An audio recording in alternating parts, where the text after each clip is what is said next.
पेंगा भाव खाई काच बोतल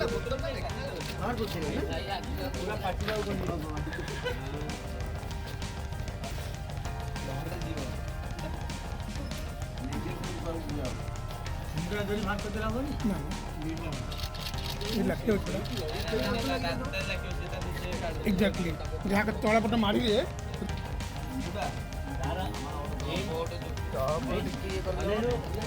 नाग साप ना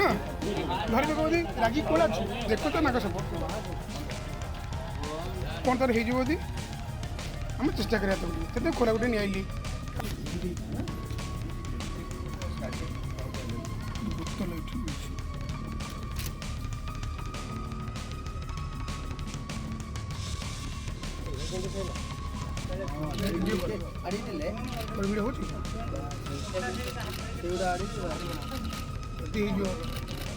आइडिया दिले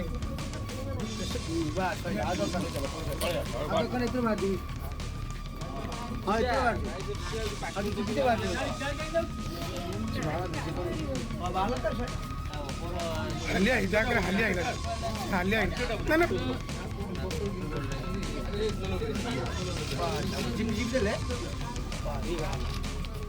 15 दिन है आगे भारी कष्ट पाई गोटे गात भर था बहुत चेष्टा कर क्षीर देचु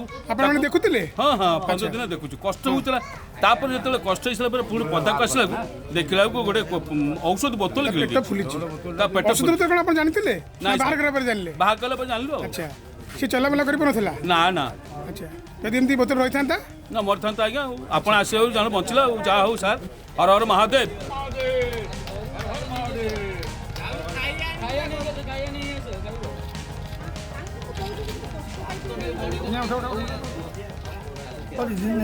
बोतलटा किणी किणा आसिक गड़ी गड़ी आसिक जगह पड़ा पड़ा सी धीरे धीरे से बोतलटा काटुचे आम देखिलु देखला हेल्प फोन कर सी भी आसिक ये आमको बहुत साहय कर आगुरी के देखते साप गोटे बोतल गिड़ा ना ना देखी ना